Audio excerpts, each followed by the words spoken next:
Welcome to the Weights and Plates podcast. We are back for another wonderful episode about strength training, diet, and all other fun and exciting things. I am Robert Santana. I am your host. And I am Trent Jones.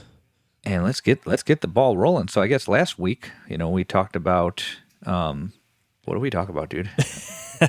Well, we did a plates episode, right? Yeah. We talked about Well, we talked about nutrition, but it was really kind of like laying the groundwork for nutrition. We didn't talk really many nuts and bolts. We talked about where your nutrition information comes from and why you shouldn't listen to it.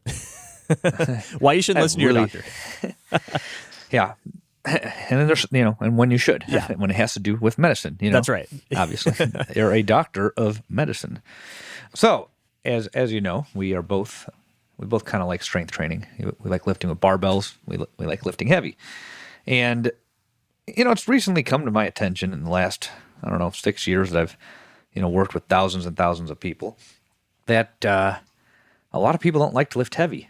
And it's kind of odd because when I was growing up, if you walked into a weight room, and mind you, it was much more niche back then to lift, so we have much more diversity, I guess, in the weight room in terms of what types of people are lifting weights.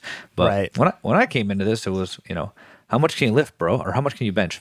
How much can you bench? Right. And if you go even further back, before upright support benches were available, it used to be how much can you press? Because people didn't bench. And that's actually what drew me to the press before I discovered starting strength. Was I read this funny article said back before people did the bench press or before there were upright support benches.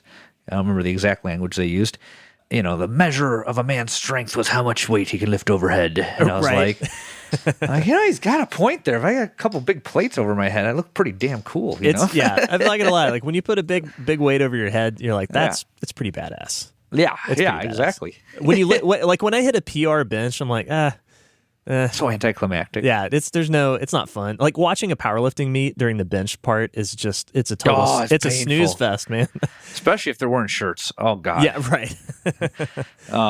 And by shirts we mean bench press shirts. They're elastic and allow you to lift more. Yeah. But now when I get clients that hire me as a strength coach or a nutrition coach, mostly if I'm doing their training. Primarily, because it doesn't really come up with diet, but conversations do happen with some of my diet coaching clients. But if I get hired for training, I'm seeing more and more people just want to essentially brag about how many sets they've done, and how much they've tired themselves out in the weight room. And there's origins to this. I may have touched on them before, but when I was coming up, they used to talk about muscle confusion, because... Oh, yes. Yeah, that was the P90X thing, right? Muscle confusion? I mean... Tony Horton? He goes even before that. Arnold used to talk about that. The shocking principle is what he called it. Okay. So this goes way back. I think P90X popularized it into the mainstream, but it was already existent among people that were already lifting. And, Arnold called it the shocking principle. You can't let your muscles get used to anything. And... again, there's a nugget of truth there. You have to introduce a novel stimulus to build muscle. But how many different ways can you stress your muscle before you run out of ideas, right? If you want to find out, Right. There's a thing called CrossFit. You can go do that and see how that works out for you.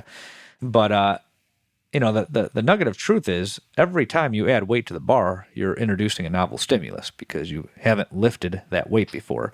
So when I first started lifting, it was, okay, well, I got to do barbell curls, but I can't do barbell curls for too long. I got to do dumbbell curls too, and then can't just do regular dumbbell curls. I got to stop doing those and do hammer curls, and then I got to stop doing those and spend time on cables. So it was just like this constant pressure to change exercises because I thought that I wasn't growing because you're getting used to the exercise, but it has nothing to do with the exercise itself. Some exercises can be progressed further along than others. You're only going to go so far with a curl, much further than something like a lateral raise, for instance, but. A squat or a deadlift or a bench press or an overhead press or a chin-up even, you can go pretty far with that. You can go from the empty bar in a press to 225, Yeah, right. You're not going to take a 25-pound barbell and, progress up to 225 on a barbell curl. It's just not, it'll turn into a reverse clean probably. I mean, C.T. Fletcher curled 220, but, it's not common that, you're going to progress a single joint exercise forever and ever and ever. But Yeah. these compound exercises tend to, be progressible for, large chunk of your lifespan. You can keep going up. Yeah. And a lot of these, old school guys like you're talking about that would have asked each other, hey, brother, how much you press? A lot of them simply didn't have a lot of equipment, back in the 20s, 30s, 40s, and the early days of the barbell. And there are some guys you can look up that built some fantastic physiques and were very strong, doing probably 6 or 7 exercises their whole life. Yeah. Like their entire career. Like you look at John Grimmick. That guy was a competitive weightlifter in I believe it was the 30s. In the 40s, he, at the end of his lifting career, when he was getting older and not really athletically relevant anymore, he got into bodybuilding. It's kind of this emerging bodybuilding scene. Yep. And but the guy looked freaking jacked and like massive, great muscularity. And you know what? He probably just did a whole bunch of cleans and presses and squats and just really basic stuff. So there's a clear precedent for doing compound lifts, but there's also some scientific reasons we've learned since then for why this stuff works. And you pointed out one of them earlier.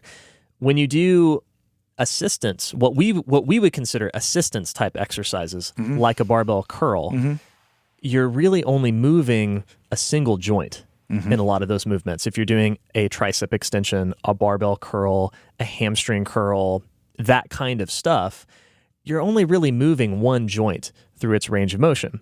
And therefore, you're only really moving a small amount of muscle mass in your body through a range of motion. Right. When you talk about doing compound lifts like squats and deadlifts and presses, you inevitably end up moving multiple joints in your body, and those joints are attached to multiple pieces of muscle mass. And so you end up using a whole lot more muscle in your body. And in fact, if you think about it a little bit, this is how your body works in the real world. If your car breaks down at an intersection and you got to hurry up and push it across to safety, are you just using one muscle group? Are you just using your calves or your quads to drive that car? It's like, no, your whole body's pushing on it. Your calves, your quads, your hips. Everything in your hips, your hamstrings, your arms, like every fiber of your being is pushing that car. And that's the way that we interact with the real world, is with compound movements.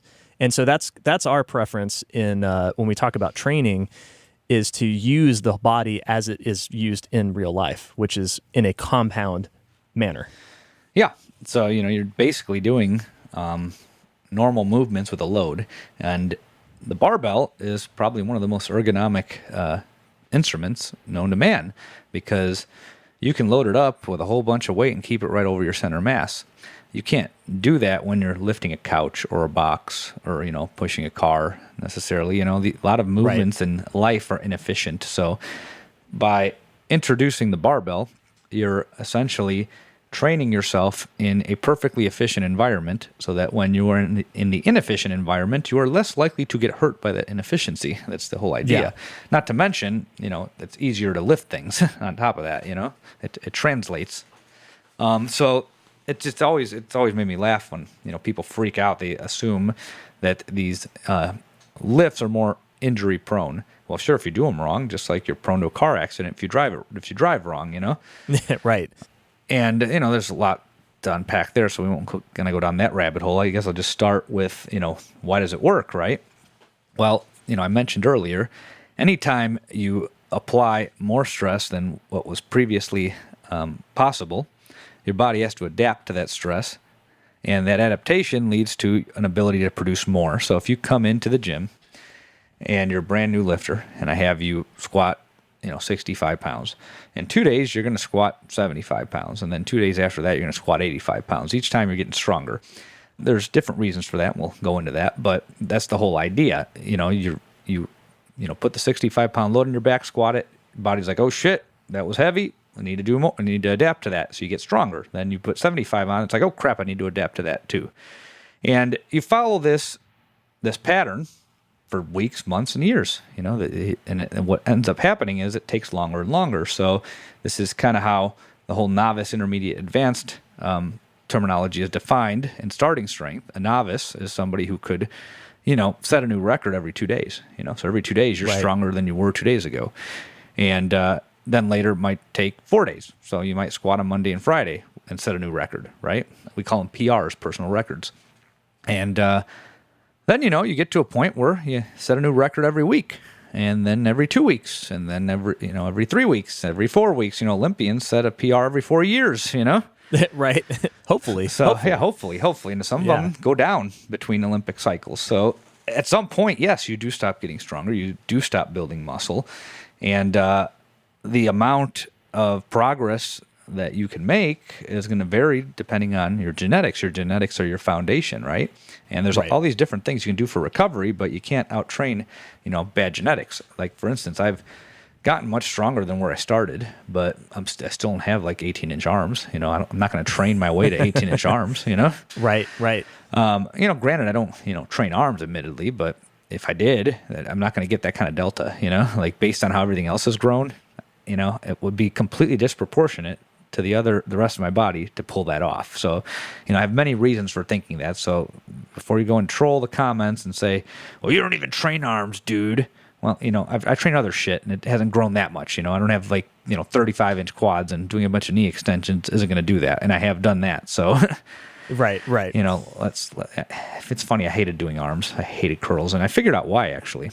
I used to just do the standard barbell curl, and then my forearms would get pumped up, and my brachioradialis muscle will get pumped up, and I didn't see any progress from it. Then 2 years ago, I got bored. What year was this? More like 3-4 years ago. I got bored, and I started following this. It's just so funny. I follow CT Fletcher ever since he did that Command You to Grow video. For those of you who haven't watched it, you should look it up. It's entertaining.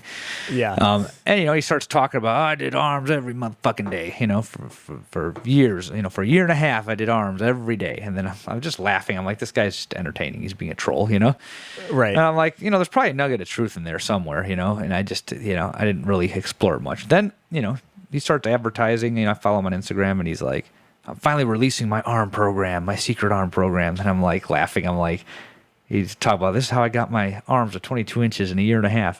And I'm like, okay, this is probably mostly bullshit, but there's got to be something in there that's valuable. So it's like $30. I bought the program on, forgot what platform he used to sell it. And it was just a bunch of videos, and I put it all in my Apple Notes so that I can remember what the hell to do. Because they didn't actually give you a template. I mean, these guys are very old fashioned for sure. Compton, he's been training since the 70s. Just a concept. Yeah. So he's like, okay, this exercise is how we do it. This exercise is how we do it. And he's a former power lifter, so, he moves like shit on some things, and other things he moves fairly well, And I basically I think I did it for like a month and a half. I was just doing arm work every single day, and it was like basically 10 sets of 10 on everything, and the last set of 10 was a burnout. And it also made me realize that a lot of what they do is submaximal, so they're not going to failure on a lot of these sets, and they would go to failure on the last one. So I learned a few things, because I never actually trained a proper bodybuilding program. My assumption was put on as much weight as you can and go as heavy and go as hard as you can, and then you try to add, That was my default mentality. And anyhow, he had a exercise that he called the leaning curl. I just call it the bent over curl. And, you bend about 45 degrees and curl it. What essentially is happening is you're curling the bar over the middle of your foot. And I felt it all in my biceps. I got the most insane bicep pump ever from that. And I'm like, man, if I knew this like 20 years ago, I probably would have cared enough to keep doing it. But anyway, I stopped doing that after a couple months. But, I got pretty pumped up from it. It was fun.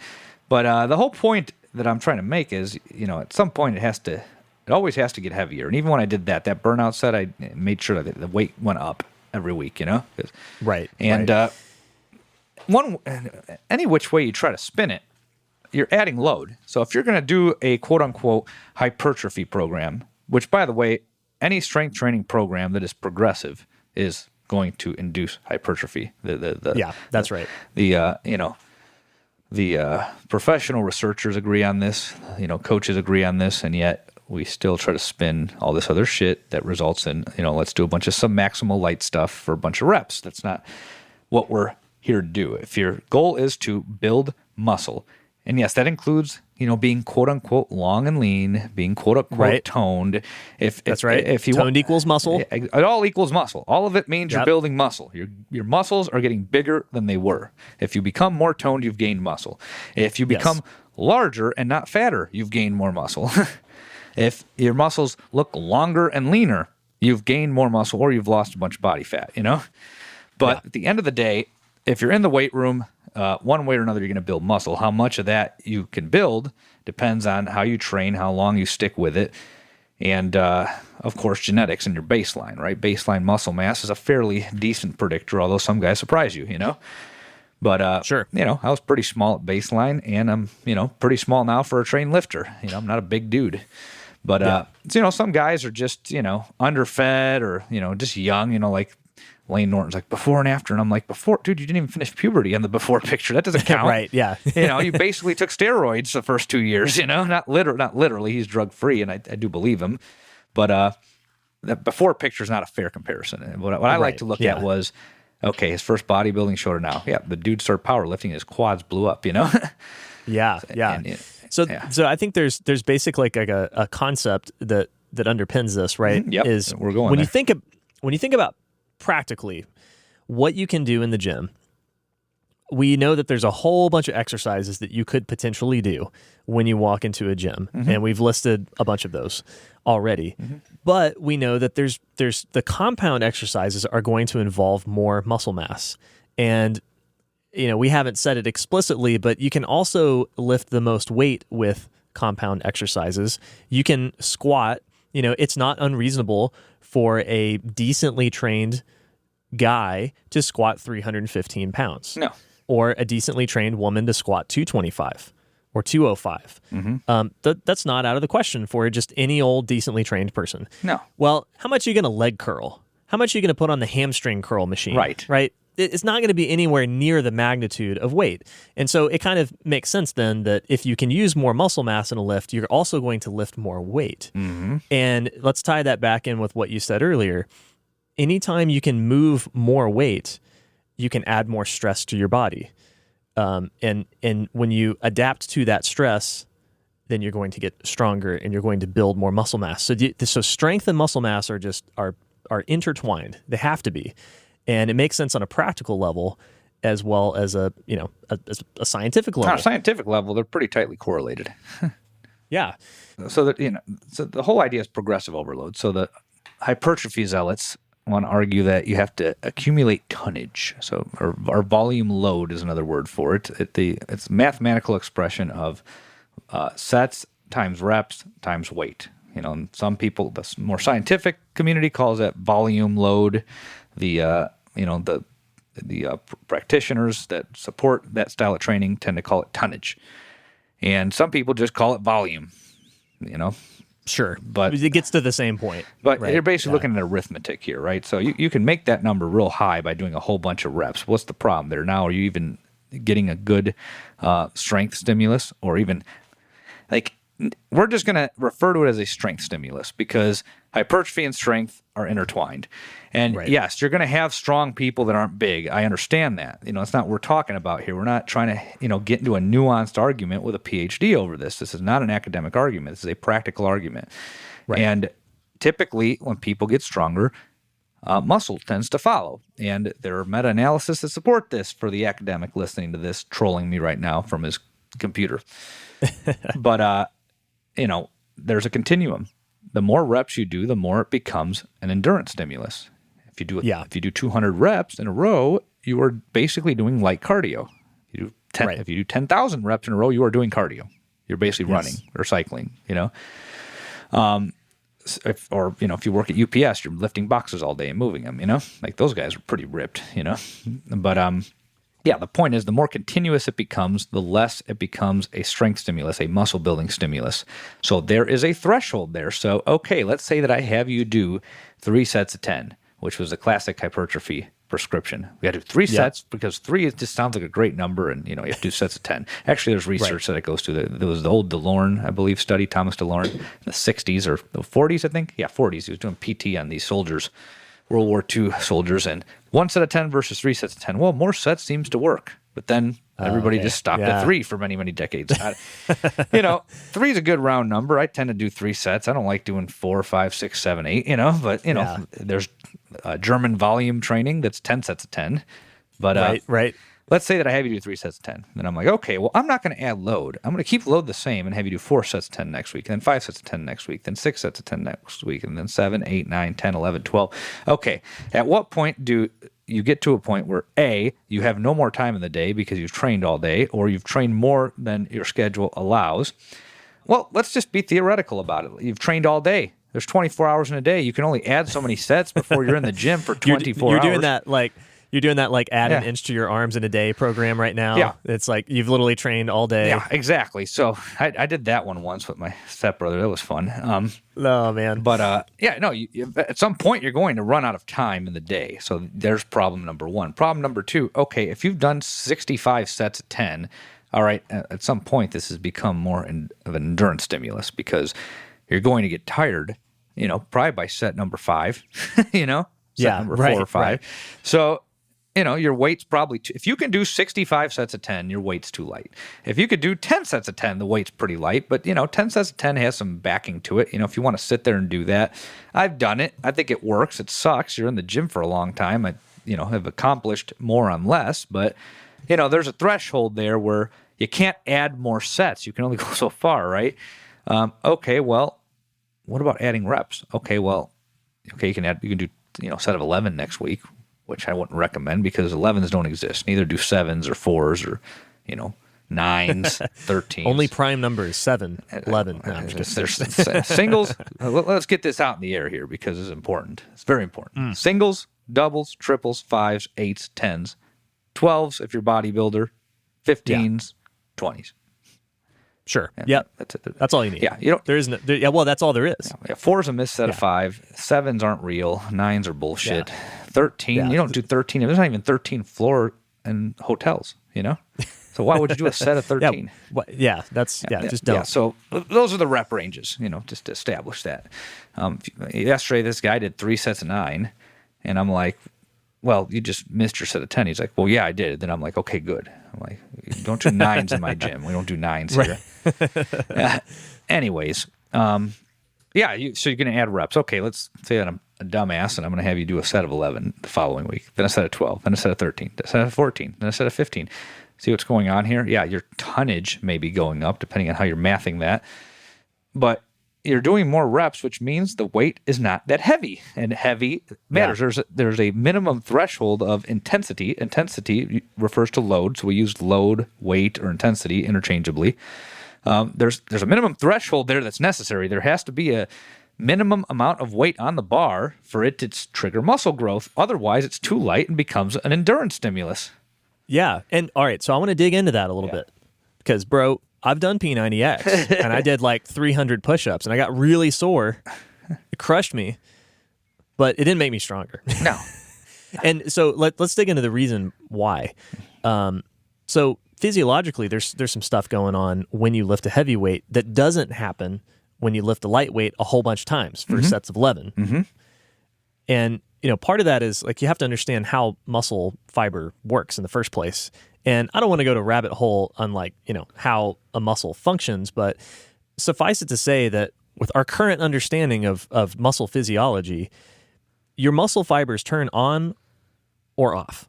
Mm-hmm. Like basically there is no like work halfway as far as we know, right? They either they turn on or they turn off, right? And so you can either recruit more muscle fibers up to the maximum that you have or not at all. Mm-hmm. And so if you're lifting a light weight that you can do 11 times, then you're not actually recruiting all of the muscle fibers in the joints that you're moving. So if you're doing a squat for 11 reps, you're not turning on all the muscle fibers in your hamstrings, in your quads, in your glutes, in your abs, in your back, et cetera, et cetera. On the other hand, when you work at the lower end of the spectrum and you're adding weight to the bar and you're doing sets of 5 or sets of 3, and what we would consider the higher intensity range, like you mentioned, this would be the higher intensity, higher weight on the bar range, then by definition, you have to turn on more muscle fibers when you're doing that movement. And you're getting more training effect in the muscle because you're using more muscle mass. And so there's some physiological reasons why you have to lift heavy weights to grow muscle. So we've established that A, you have to grow muscle to get the body comp you want. And then now B, you have to lift heavy because that's what's going to stimulate muscle growth. Yeah. So this is a good place to get into, muscle fiber types. And I'm not going to go on to the histochemical stuff because depending on which textbook you're citing, you might get different numbers. But basically you have your type 1s and your type 2As, your type 2Xs. And some books might still call it type 2B. Basically, to kind of keep it simple for those of you who don't have a physiology background, your type 1 muscle fibers or motor units are primarily used in endurance activities. So they're very highly resistant to fatigue. They don't tend to grow as large, and I'll come back to that because there's a good point with that. And they tend to be very oxidative, so they use up a lot of oxygen. And you're going to use them when you're running, when you're cycling, when you're doing a marathon, mostly type 1 motor units. Type 2 tend to be more explosive. And the 2A versus 2X thing is not quite that important. 2X is more explosive, but then they tend to convert to 2A once you start lifting because obviously you're doing multiple reps, so it favors a conversion from 2X to 2A. But basically they have a high force output. They're not very resistant to fatigue, so you can't really pump out a lot of reps with those muscles. They're used for very heavy lifts or very fast, rapid activities. Mm-hmm. And, they tend to grow larger. So your type 1s and your type 2s, they can both grow. The type 2s tend to grow larger because there tends to be more of them attached to the nerve. That's called a motor unit. And a motor unit is made up of motor neurons, so nerve cells that allow you to move, hence the word motor. And all of the muscle fibers that innervate. So just like with the muscle fibers, you have a type 1 motor unit, type 2 motor unit. And the type 2 tend to have more muscle fibers that are innervated, and they tend to be more explosive. So they tend to grow bigger muscles if you have more type 2 muscle fibers. However, they can both grow, and that's what's interesting. So muscles like the calf, right? You walk on your calves all day, or your forearms. You're constantly moving your fingers around. You're constantly contracting and relaxing your forearms and your calves. So muscles like that, you could do a bunch of reps or even do endurance work and see growth from that because they are comprised of lots of type 1 muscle fibers and have to be stimulated in that way. Something like the deltoid, you're not doing a whole lot of continuous shoulder work. I mean, you're using every muscle in your body all day long, of course, but not to the extent, you're not using your deltoid to the extent that you're using your calf or your forearm, assuming that you're not, in a wheelchair, obviously, Right, yeah. But yeah, your calves are designed to go all day. Your spinal erectors are designed to go all day. Your abs are designed to go all day, and so are your forearms. So, if you look at like some old bodybuilding programs, the guys that really wanted to hit forearms and calves, they do a bunch of reps, and they typically train them twice a day. And, they've studied this, to the extent they can in some academic papers, and it kind of makes sense to me. If you're going to try and actually grow calves, and I've seen this play out in my own training when I cared about that, you have to do them more frequently, so you could train those muscles every single day, probably twice a day, and not overtrain them because they're highly resistant to fatigue, and you'll see growth that way. So when I did calves 4 times a week, they grew. But the thing about calves that's interesting too is because they're also a leg muscle, you can also train them heavy. So I saw that a mix of heavy and light was necessary to really see growth there. So I would do the standing calf raise with, I got up to 405, I think, on it. I was using a safety squat bar because I can just hold on to the spotter arms and just go up and down without having to balance the bar on my back because the handles would take care of that for me, Right. And, I would do a combination of heavy and light. So then like a seated calf raise, you're working your soleus muscle, and that tends to, so when I've read up on this, on fiber typing, that you have 2 muscles in your calf, your gastrocnemius and your soleus. And the gastrocnemius tends to be higher in type 2s, so you can load it pretty heavy. But then the soleus tends to be higher in type 1 muscle fibers, proportionately speaking. There's no muscle is 100% of one type or the other. But my point is, there are exceptions to this, low rep rule, and muscles like that. If you see like a post office worker, like a postman, they tend to have big calves. It's like the stereotype, right? Right. And they're walking all day, So, and I noticed that with my one buddy once, when he didn't have a car, he walked for months and his calves blew up. And my dad too, when he lived in Florida, he was walking miles and miles and miles, and his calves got even bigger. Yeah, So, I've noticed yeah. that amongst hikers Yeah. around here. Oh, The yeah. guys that hike all the time. Yeah, Giant calves. Yeah, because that's Now, it's interesting too, though. Like on that note, people often very, very overweight or obese people have large calves, large gastrocs. Normally, is what I see. They've got that big ball in their calf, Yep. and I've always assumed that that's because they're walking around a lot with a lot of excess weight. So they're essentially their calves are having to move a lot of weight that's true. around all day for a whole bunch of reps. No, that's 100% true. So I just wanted to put that little caveat out there. You got some muscles that, just because of how they're composed in terms of fiber type ratio, you might see some growth in those areas with higher reps, but generally most of your muscles tend to respond to heavy weight. And and it's interesting, I'll talk about this later when we kind of get into all the exercises, but I've taken this theory and I've applied it to the spinal erectors, and sometimes I get people that just cannot set their back, and I'll coach the hell out of them. I'll keep resetting. And by resetting, I mean lowering the weight and working back up. And they can't set their back with a weight that I don't think, based on just professional judgment and experience, that I don't think they should be struggling with. Sure. And I've just had them take it way down and do tens for a little while, and then they surpass the weight and they have better back control. And there's an argument to be made, okay, that's practice or doing more reps of that movement. And then there's an argument to be made that, hey, there's a lot of type 1 motor units in those spinal erectors because they're designed to hold you up all day, Yes. Yeah, that makes sense. Also, I think for some people, it gets easier to do movements when you have built more muscle size. And so, by doing anything that you can do to build a little bit of extra muscle mass in, let's say, your spinal erectors, all of a sudden you've got more contractile tissue there, so you can actually feel it when you set your back. Yeah, and that I've noticed that's something with young women that I've had to work through, especially in the upper body lifts, is like they kind of have to get over a hump where they got to build enough muscle mass in their shoulders and their deltoids, in their chest, and in their traps and all that stuff in order to actually efficiently move a bar. Yeah, no, it's true. Because when you just don't have any muscle mass there, it's harder to move that joint. But I think there's another thing that's interesting here when we're talking about muscle physiology. When you lift heavy, there's also a hormonal response that happens that doesn't happen when you lift very light or you do endurance type exercises. So this information, I remember I first learned about this from our good friend Jonathan Sullivan, Dr. Jonathan Sullivan, who wrote a great book called The Barbell Prescription. Who we'll be getting on here at some point. Yeah, absolutely. I'd love to talk to Sully. And so anyway, so he talks about the physiology of muscle mass and how when you train heavy, your body releases a series of hormones. Your body excretes more testosterone. Insulin growth factor, was that IGF-1 growth hormone. So growth hormones squirted out.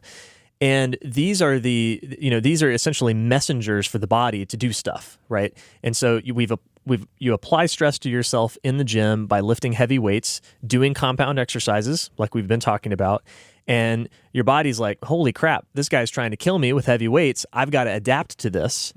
And so hormones are excreted, and these hormones set off signals in your body to go through various processes like building more muscle mass so that the next time you go in there and you have to lift heavy again, your body is prepared to lift a little bit heavier than it was before. And I thought that was a really powerful thing because you don't get this response with other types of exercise. Like if you go for a jog, as long as you're not a complete couch potato, right, and you're coming from absolute zero. If you can kind of handle a jog, when you go out and you do a low intensity exercise where you're not really exhibiting much force, you're not lifting hardly any weight, you're just moving your body, then you're not getting that hormonal response from that workout like you would if you went and squatted a heavy weight in the gym.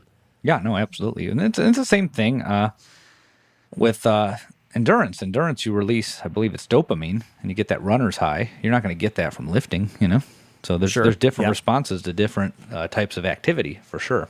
Yeah. But I think the important thing to hit here is whether you're going to run, cycle, or lift, at some point it's going to get hard. And this was one of the eye-opening moments for me when I was really deep into the ex-phys stuff when I was a grad student.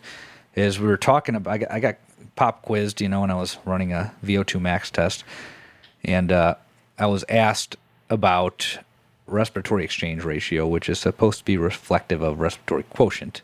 For the lay public, what you need to know there is that it's a number that represents how much fat and how much carb you're oxidizing during exercise, how much you're burning during exercise. And the way that I explain it to my clients, because I get a lot of questions about this on the diet front, is the harder something is above sitting on your ass, the more you're going to rely on carbs. The closer you are to sitting on your ass, the more you're going to rely on fat. And you can alter this through dietary manipulation, obviously. If you go keto, you're going to primarily burn fat doing most activities. And you're going to use ketones for activities that can't use fat, such as brain function, right? If you eat a lot of carbs, you're going to burn a lot of carbs, sitting on your ass too. But, let's assume you're having a mixed diet. That's the assumption there. That's, pretty even keel in terms of fat, carbs, and protein. And, you start moving around, you immediately start burning more and more carbs the more intense that movement gets. So I was asked, what's the RER? What is the RER of a marathoner? By marathoner, somebody competitive that's actually, working hard and trying to win, right? Okay. And so somebody that's marathon athlete, what's the respiratory exchange rate? Yeah. That's RER? Yeah. Okay. Respiratory exchange ratio. The advisor I was working with at the time looks at me and says, it's about 0.9 or higher. They're basically just burning up carbs the whole time. And I'm like, what? I thought running's like easy compared to lifting, And no, if you're actually competing for a marathon, you want to keep as fast of a pace as you can without getting into anaerobic metabolism, without making it a sprint, It's like you're basically 2 steps below a sprint for 26 miles. That shit is hard. Yeah.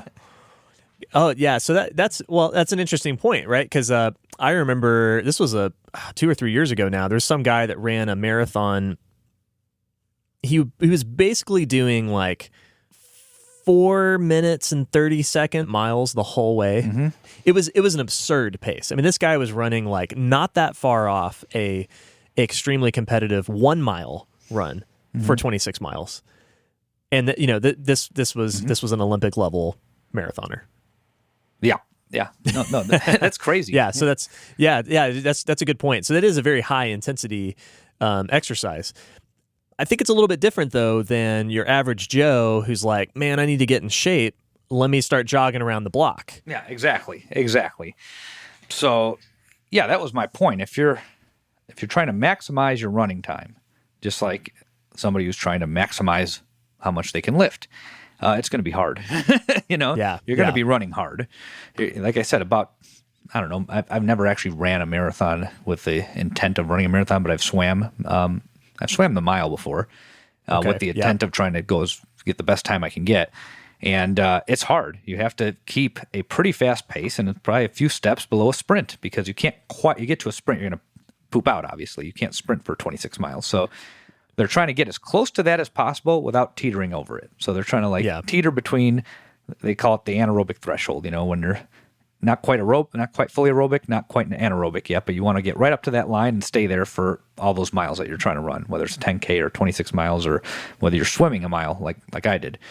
Yeah. So it's hard. It's hard. So now back to lifting. When you're lifting, it's pretty unique because you're not putting in quite as many reps. So this idea that, this is something I'll come back to later in another episode, but this whole idea that you have to do reps because they make you burn or you sweat more, or it's just, you're burning suddenly more calories is kind of, it ignores the reality that, doing 5 sets of 10, that's 50 reps. If you're running 3, 4, 5 miles, that's like thousands of reps, Yeah. So right. 50 reps is nothing, So 10 sets of 10 leg presses or 100 reps, it's nothing. It's basically a shitty endurance stimulus, and it's also a shitty strength stimulus. So yeah. So just wanted to touch on that because I get a lot of people that think that time spent in the weight room needs to feel like time spent on the track, and they're two entirely different stimuli. Yeah, that's a great point. I've learned this from you also years ago that when we think about total calories burned, because this gets into the people who are worried about, well, how many calories did I burn in my workout?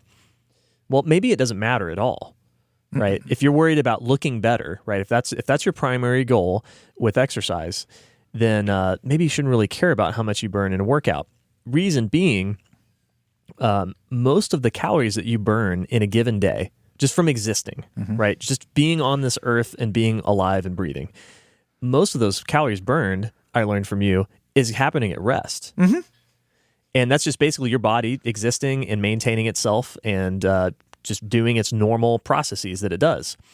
When you layer on exercise to that, and you look at the stack of like the total amount of calories that you burn in a given day on a day that you trained in the gym, it's actually a fairly small percentage of your total calorie burn.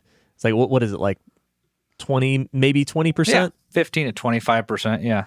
Yeah, not that much. So all of the rest of your calorie burn came from essentially existing, right? Some of that's digesting your food that you ate, some of that's just cellular processes. But you total all that up, and most of your calorie burn is coming at rest. Okay, now why do we care when it comes to body composition? The reason we care about that is that if you build more muscle mass, that stuff is much more expensive for your body to maintain. It burns a lot more calories than a fat cell and fat mass on your body. Right. So if you put on more muscle, if that becomes a focus of your training is to put on more muscle, then all of a sudden your calorie burn just day to day existing, because that's where most of the calorie burn is happening anyway, it starts to go up. And when I get somebody in the gym and they express like, hey, I really want to, try to lose some body fat, and they're not, it's almost never that they have enough muscle mass already. I've never had that situation happen. Maybe it'll happen someday, but almost invariably that person doesn't have much muscle mass and they have too much fat. They're the under-muscled problem that you've talked about in the previous episode. Oh, yeah.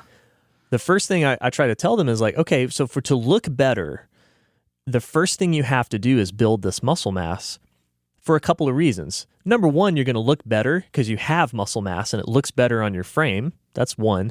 But the second thing is that's what's going to allow you to get your calorie burn up much higher than it is now. And then all of a sudden you find that if you're eating the same food that you were day one in the gym, but you've put a bunch of muscle mass on your body, all of a sudden you might start losing weight. Why that happened? Because your calorie burn is so much higher than it was on the first day of the gym. And that I find is something that a lot of people overlook, is the fact that muscle mass is a tissue that it's very metabolically expensive. That's the way I like to say it, right? It costs a lot for your body to maintain. That's why it's hard to build a lot of it. That's right, yeah. And so if you want a better looking body and you want to change your body composition, that's the first place to start. And there's a physiological basis for this. Yeah, and that's an important point to bring up, because fat does not have zero metabolic activity. It has some. Muscle just has far more. And one of these days we'll talk about brown fat that's very metabolically active, and I'm very fascinated by it, but another conversation. So the more important thing to understand here is we have no way to measure what the hell you are burning in the weight room. And I'll explain that in a second. So I talked about RER earlier. When they measure metabolic rate during aerobic exercise, you're wearing a mask that has a breathing tube that's attached to a gas analyzer. It measures how much carbon dioxide you're breathing out, and based on how much carbon dioxide you're breathing out and our known quantities of room air, so we know how much CO2, O2, and nitrogen is in room air, so that's a known. We're measuring how much CO2 you're breathing, then we're estimating, based on that, how much O2 you're probably taking in. So that's how they measure VO2 when somebody's doing aerobic activity or when they're resting. And why do they measure VO2? Well, oxygen consumption is correlated with calorie expenditure. So if you know oxygen consumption, you can calculate calorie expenditure. And if you're just resting, like if I wanted to get your basal metabolic rate using this method, that's why this is called indirect calorimetry, because we're not directly measuring how much how many calories you're expending. So keep this in mind if you ever get one of those tests done. It's not a direct measurement. It's an indirect measurement based on carbon dioxide expiration. So how much CO2 is coming out, you're deriving how much O2 is probably coming in. And then based on that, you have caloric equivalents that will tell you how many calories you expended based on your VO2. So that's like the complex explanation of it. So if I were to come to your house, wake you up in the morning and put a mask on your face, hopefully you don't shoot me, and then start the machine, I can get your basal metabolic rate. If you were to wake up and get dressed and come to the gym, now we're getting a resting because you've already moved. So it's not a basal necessarily. You've done things. So that's the difference between basal and resting. They're used interchangeably a lot. The difference, it's not really that much, but if you hear those it's just words, you moving around and doing just normal stuff, but not training. Yeah, occasionally I point out nuance, because I have spent a lot of time in academia. But the more important point here is that's when you're measuring that, you're assuming that oxygen consumption is stable. So the proper way to measure that is you would lay down for 45 minutes, or I would wake you up in the morning, and then I'd still get a 45-minute of baseline. So you want to get enough values to get a stable trend so that you know that the machine's working the way it's supposed to and that the person's comfortable and there's not other things influencing those measurements. And after about 45 minutes, then you'll start collecting actual data, and then you'll use that VO2 data to estimate calories. So that's indirect calorimetry. Direct calorimetry, on the other hand, you go into a room. It's called a metabolic chamber, a direct metabolic chamber, because there's also respiratory chambers or indirect metabolic chambers as well. A direct metabolic chamber has pipes that circle the perimeter of the room. They have water in them. We know the temperature of water, and we look at the change in water temperature when the person is in there doing whatever that person is doing. And obviously they get stable readings without the person in there before they do that. And because a calorie is, heat energy, it's defined as the amount of heat necessary to raise the temperature of water 1 degree Celsius. That's why this would be a direct measurement, right? So we're measuring how much heat that human or animal is giving off directly. So that know calorie expenditure, right? There's no breathing tube involved here. Now, when you introduce exercise, one thing changes.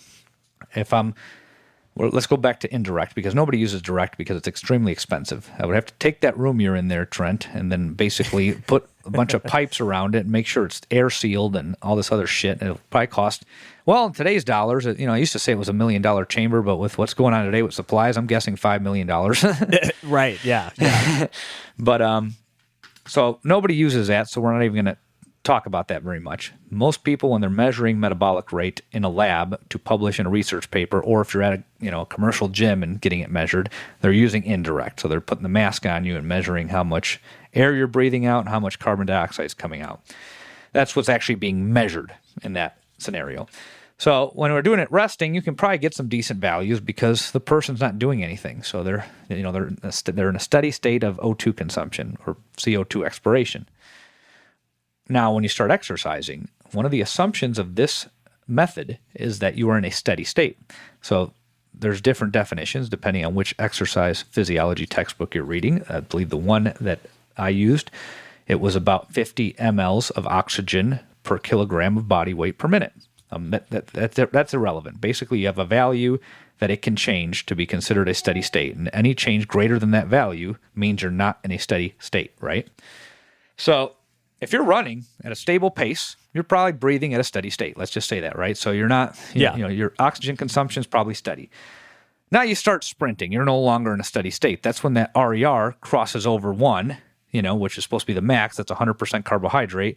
And now you're, using up things like lactate, right? And because you're exploding, you're using up creatine too. So it's hard to really derive what's going on in that situation because you've now violated this steady state assumption. This is very important because the next thing I tell you is going to clarify what I mean when I say that caloric expenditure derived from weightlifting in these research papers is complete fucking bullshit.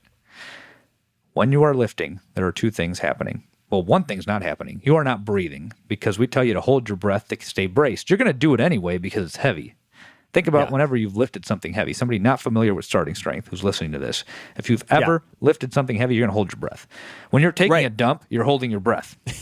Anytime you go ahead. Yeah, think about that car. You're stuck in the intersection, all right? You got to get your car out to safety. You're going to take a big breath and then just and push as hard as you can to try to push that car, right? Yep.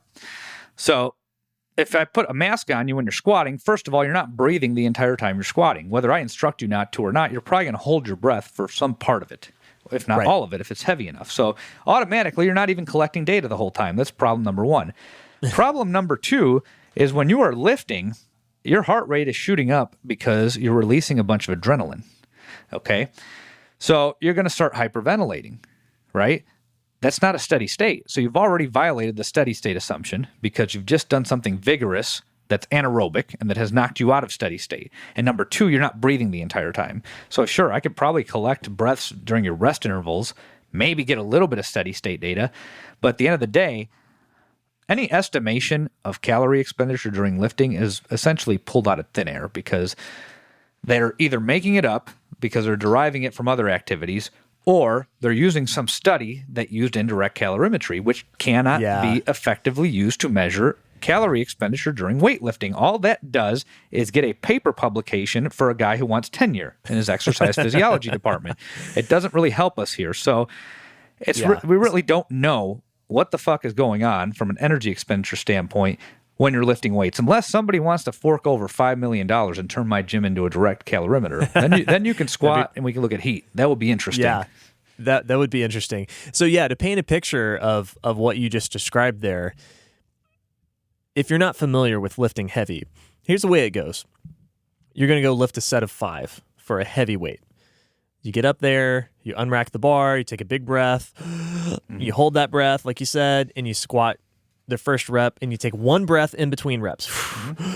Next one, and you do 5, and you go sit down right afterwards. And it was heavy. It was really hard. Well, for the next few minutes after that set, you're sitting there on the bench, and you're respirating quite heavily, and then it starts to tail off, and then after 5 minutes or so, if you're a decently conditioned lifter, if you've been doing this for a little bit of, for a decent amount of time, after 5 minutes or so, your breathing normalizes, and you're more or less back to normal. You're more tired because of all that adrenaline and the blood pressure spike that happened during the lifting, but your respiration rate is back to normal. That's the way that a strength training session looks like in the gym and feels like, and what the experience is. And so, yeah, that's a great point. I did not know that, if you're trying to get a calorie reading off of that, the test is looking for a steady state data, and you've produced none of that during that. No, and you stopped during breathing. that heavy set of 5. Right.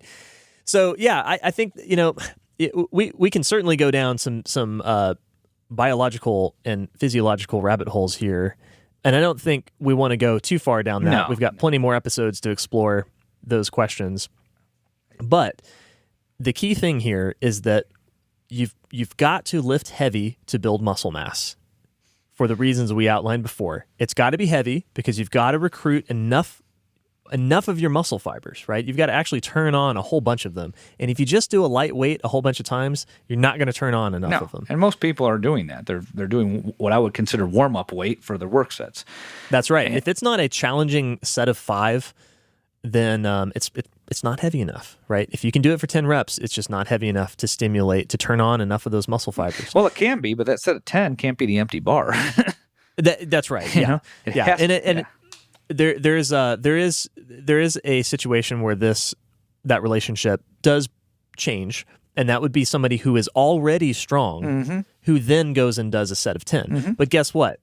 This is your guy, like you mentioned in episode 1. This is the guy that benches 355 that decides to do a set of 10 at 225.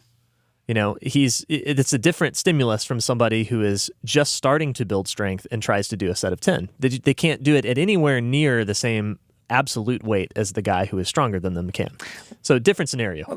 Let's go down that rabbit hole real quick, and that's where we'll kind of finish up. So, okay, yeah. Let's first talk about what do we consider heavy, right? So it's hard to really objectively quantify unless you're an advanced lifter.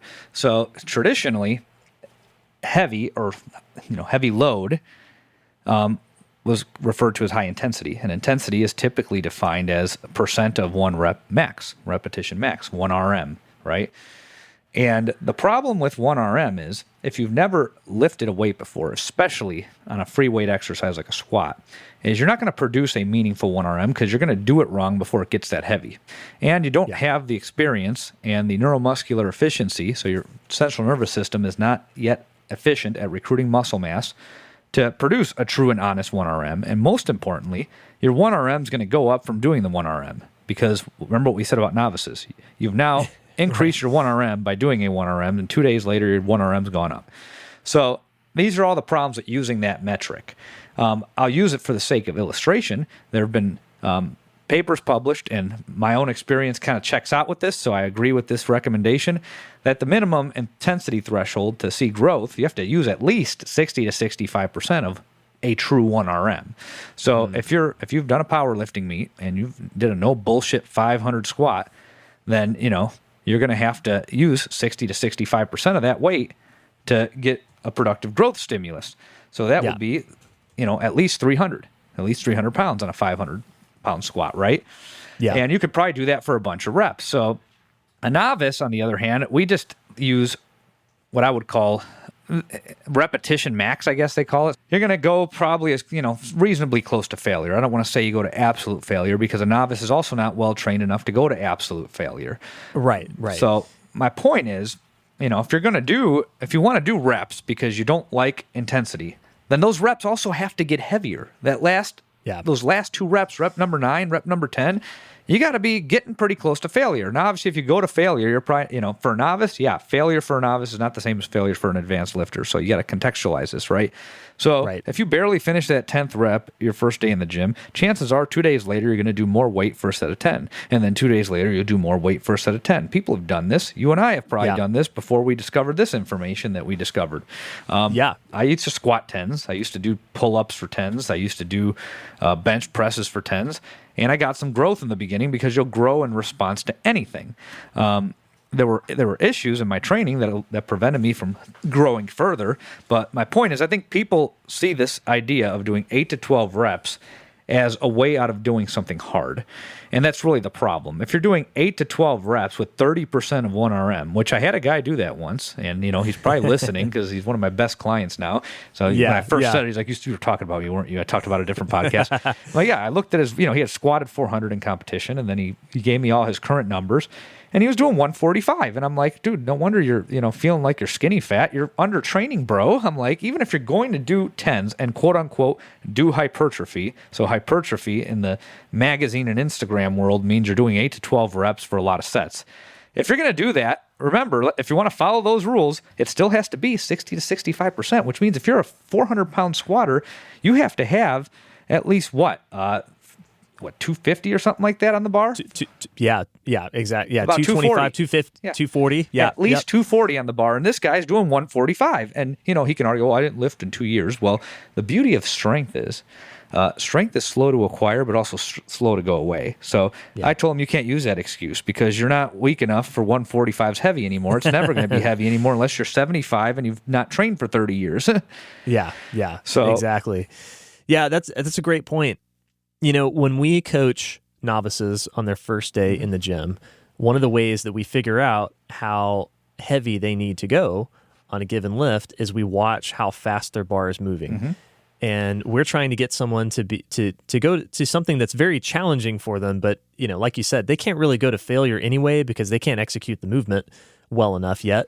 That's also why they can't do 10s, or why we advise against doing 10s. Exactly. It's difficult for someone who's never lifted before correctly to do 5 reps correctly. That's hard enough. I mean, the chance that you're going to get 10 reps right is very low. So there's another practical problem with higher rep sets. But one of the things we do is we watch that bar speed, and we want to see, we want to observe as we're teaching them how to do a lift. And they're lifting, we're putting more weight on the bar, so they're starting to get it. It's okay, that form looks good. Let's add some weight to the bar. We want to see when the bar starts to slow down during the lift.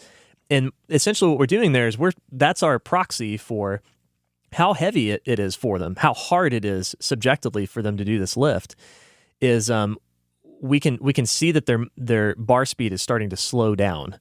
And that's where we know, okay, that person is doing something heavy for today. And then we can start our progression from there. And then we know once from that point, whatever that number is, it doesn't matter. It could be 45 pounds. It could be 250. Doesn't matter. Where that bar speed starts to slow down is now a starting point for us to add weight to the bar in a regular schedule from then on all of their following workouts. Mm-hmm. So yeah, I think you made a good point. Regardless of what your goals are in the gym, it has to get heavier. Mm-hmm. And it needs to be challenging both from a physiological standpoint, we need to actually observe that it gets harder to do because your muscles are struggling to lift it. Your bar speed slows down. That would be an objective measurement. And then it also has to be hard subjectively too. Yeah.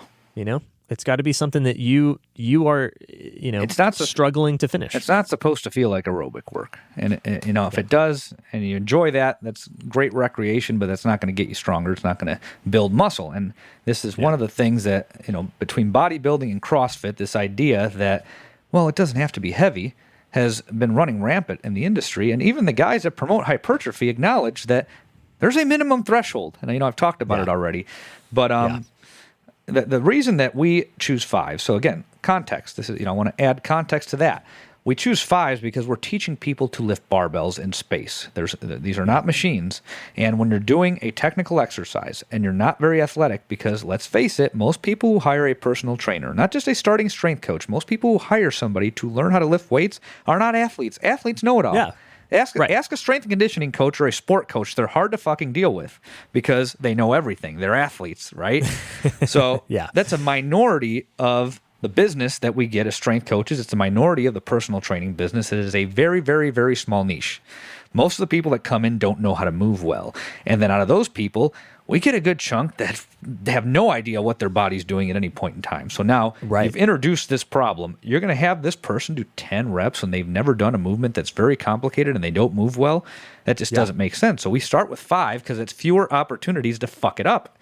And that makes sense for a free weight exercise, a barbell exercise. If we were doing a dumbbell exercise, I laugh when all these classic personal training programs have lunges in there. That's a very technical exercise, and a lot of people can't even get in that position, Yeah, that's right. Yeah, and most people would do lunges wrong anyway. Yeah.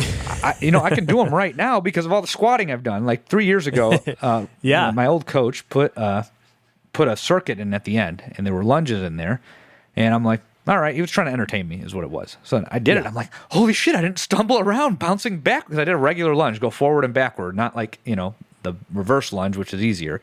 And I didn't topple around all over the place, but I had a 400 plus squat at that point. So I think that I developed all that musculature and I had better motor patterns. But my point is, you get a brand new person in that moves like shit. You want to minimize the opportunities for them to fail because you want them to progress, and you can progress 5s. And 5s are not, a 5 RM for an advanced lifter, which is how most people perceive them. They're like, oh, low rep, heavy weight. Nobody should start there. Well, it's not really heavy. The person's doing 5 because they're learning how to move. So it's not really heavy in that context. RM doesn't apply here. And more importantly, where does this recommendation for 10 even come from? Well, bodybuilding. Okay, bodybuilders are athletes. So again, niche market. They're typically experienced lifters. They have better motor control, etc. Number 2, peer-reviewed research.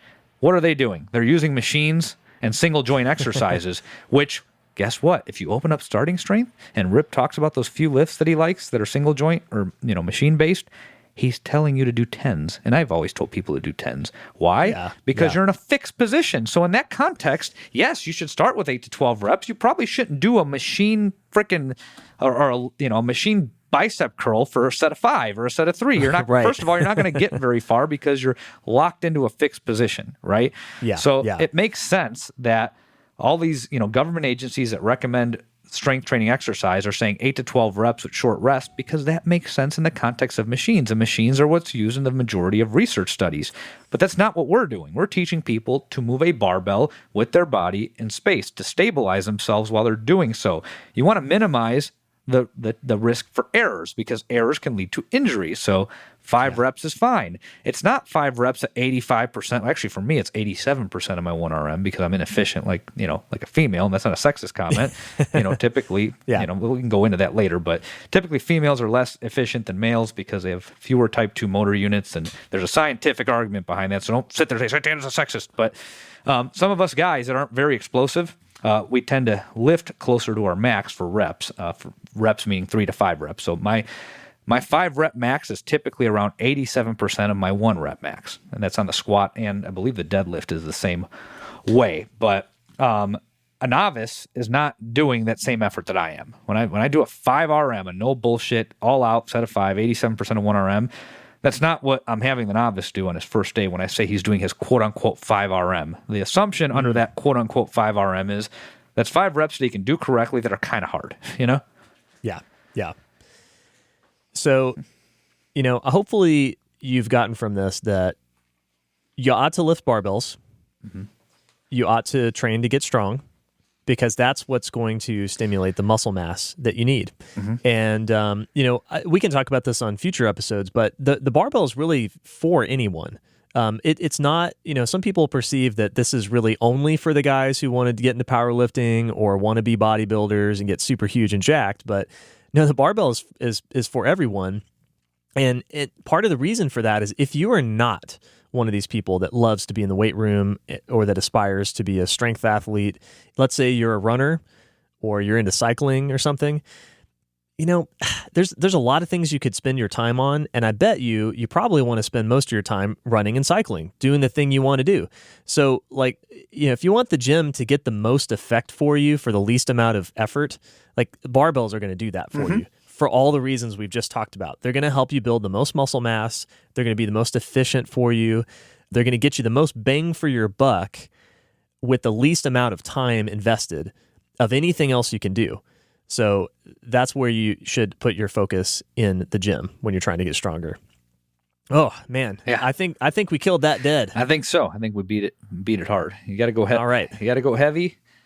No matter how many reps you're doing, it has to get heavier. That's right. Yeah. Just like if you're running, you have to run faster over time. If you want to drop your times, if you want to swim That's right. faster, you got to swim more, There has to be an overload stimulus. So I hope that everybody understands that after listening to me rant and listening to Trent, explain it much more articulately. I just ask the dumb questions, and then I try to restate. You see how I do it? I'm the color guy. I restate what you've already said in a different way, so it can make sense for my layperson brain. Good. All right, man. Well, let's give them a little sign off here. Where can they find you on Instagram if they have questions? Where do you send your troll comments to? Oh man, leave my Instagram page alone for that. My website is weightsandplates.com. Instagram is _Robert_Santana. That is a semi-personal page, so please don't freaking troll me. You can go to Weights and Plates page and troll my gym. Okay. Yeah. So send all your hate mail to weightsandplates.com. Yeah. And you can send me all of your hate mail on Instagram if you wish at marmalade_cream. I gladly welcome it. I will promptly, I won't even read it. I'll just delete it and move on with my life. Yeah. But you can send it. Go ahead and send it. Yeah. It's a good point. I hate it. I hate social media. Anyway, all right. Let's just, we'll end it there, and we'll have more for you in a couple weeks. All right. Sounds good. Talk to you in a little bit.